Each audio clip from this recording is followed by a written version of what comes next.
So here we go. I've been pounding the table on that gas for weeks. Okay. I've given the fundamental arguments, the technical arguments. I don't know what news broke, but this is a heck of a breakaway gap. And it's doing this in the face of WTI being weaker, which WTI, I'm going to be looking for this in the next month or so to be a buyer down here against this line. I've had it drawn for a while. It's going to come in around 61, 62, because I think that next year, with what I'm hearing about the Iranian Revolutionary Guard, their forces being behind hit lists, which included President-elect Donald Trump, that between President Trump and Benjamin Netanyahu, once he's sworn into office, that I do think that there'll be something imminent happening with Iran.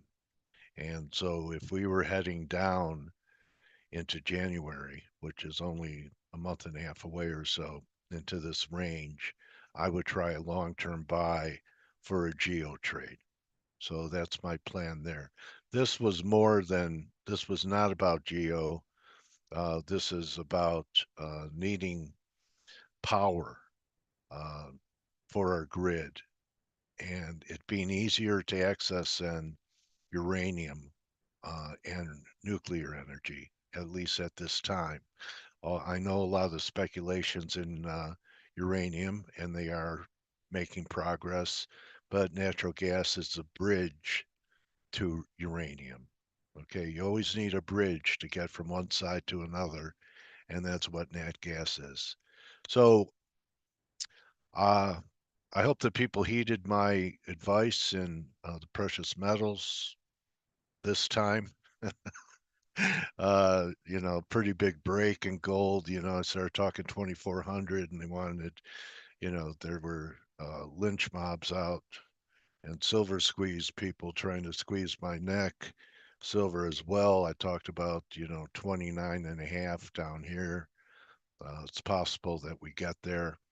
So see what they're doing to the miners, and they haven't been acting good anyway. Look at Newmont. So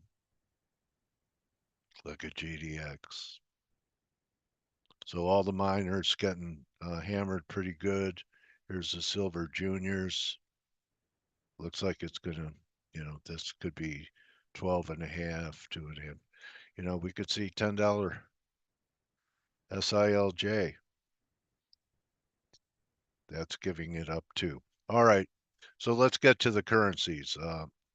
Interesting. I wasn't expecting, well, the way we closed Friday, a new high was possible in the dollar. It's diverging. What I find pretty interesting, and it doesn't mean that it's not going to make a new high, is that the yen is still 100 off the high or better. What was the high here? 470. Yeah, so we're 100 off the high and we're right back at this resistance zone. So tomorrow's going to be pretty important in the dollar. Euro did make a new low, and it's a weak sister. Pound, trying to give you a little hope. There'll be, if we take out this low, I think turnaround Tuesday is going to be a decent day to try and scalp the long side of pound. Aussie's made two higher lows, at least so far, here and here. We'll see.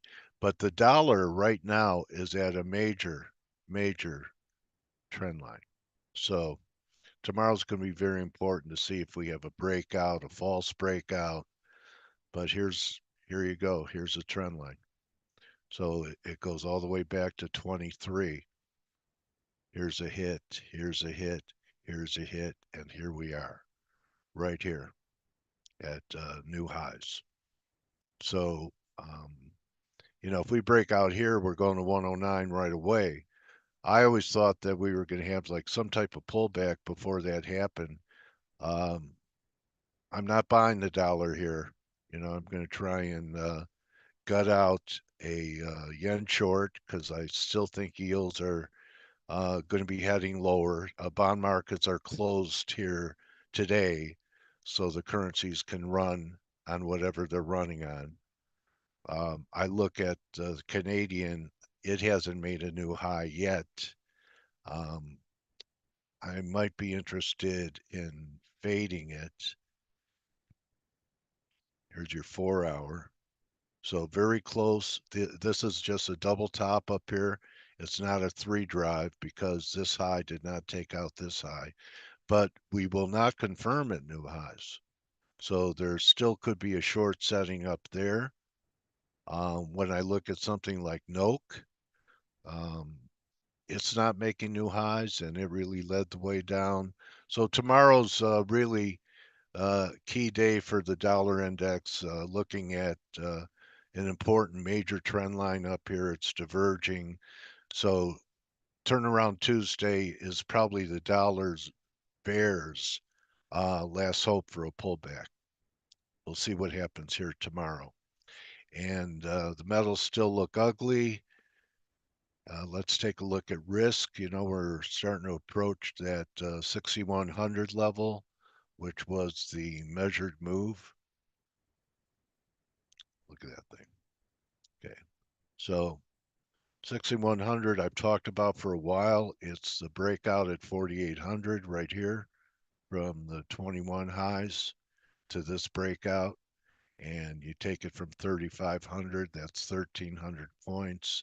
So it always did measure 5,100. We're getting closer. We're still diverging on the weekly. A couple of things that I'm looking at is you guys know that I'm kind of negative the semis, that they have not made new highs. Okay. And I'm looking for something to do in Apple because I think China's going to be a problem. Apple's down today on an up day. So Apple not making new highs with the rest of the market. Nvidia has made new highs, but diverging. So I think we're getting closer. The banks are the strength. So let's see what B of A is doing if it was able to regroup up a buck. So XLF. So okay, we're making new highs in the banks. Um, take a look at DAX. DAX hasn't made a new high yet. Okay. So the trades for this week is to attempt turnaround Tuesday, try and gut out this yen trade. I'm not going to fight it over last week's highs. I took some partials, and I'll be looking for some counter trend stuff to happen here. I mean, the cable's at major weekly support, and that's it. Mainly just crushing the metals. Natural gas exploded. Dollar made a new high without the yen, and so far without the Aussie. You know, the Aussie looks like, has a chance. Here's your triangle line. Bought some Aussie today. We'll see what happens. I think it's holding up pretty good compared to what's happening with gold and what's happening with copper. Copper looking pretty heavy too. So that's a wrap. I have a great guest, one of our favorites for the community is going to be Dave H. Contrarian is going to be with us. So everyone knows Dave Hunter. And originally, when I knew Dave, he was looking for 6,100, and then last year raised it to 7,000. So we'll get an update. He was looking for a lower dollar. We'll see where he stands this week. A lower dollar. He was looking for, uh, a bull market in bonds to maybe take it to 120.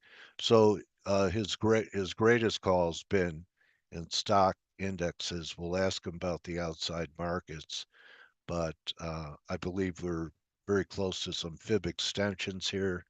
This still is a three drive, so I'm monitoring this. very closely.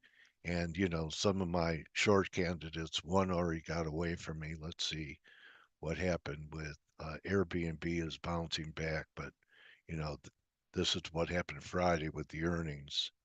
It was actually higher. It was in the aftermarket, it was 162. So can you see a right shoulder developing? So maybe we could rally back to 150 again if we have some more strength going into year end. Let's take a look at DH Horton. Okay, I think the housing stocks are a sell as well on strength back towards 184, and Lennar is another one that looks ugly. So housing stocks, Airbnb, Apple.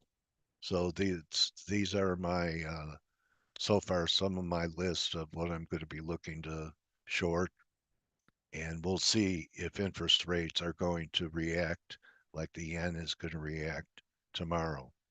This could still be a failing rally from last week. So we'll see what it does. This is a pretty important level because look, they sold it off pretty good from this level before. So this was a false breakdown. We're here. I mean, really, it's a tight risk trade if you're bearish, okay? Because you could just risk, if it starts heading down, you could just risk closes over this range, call it 154, or have an intraday stock stop over 54.70. So I'll see everyone tomorrow. I'll be here with Mike. Good hunting. Enjoy the rest of the day. And 2400 is going to be a great time to buy gold. So this is counter trend. And we're going to have another chance if you miss the last run in the metals to buy them and buy them cheaper, especially if the dollar's going to 109. Um, I'll be surprised if the market can hold up with that happening because if we're going to 109, yields aren't going down. All right, so that's a wrap, everyone. I know I jabbered a lot today. Don't just count your pips, count your blessings. Adios.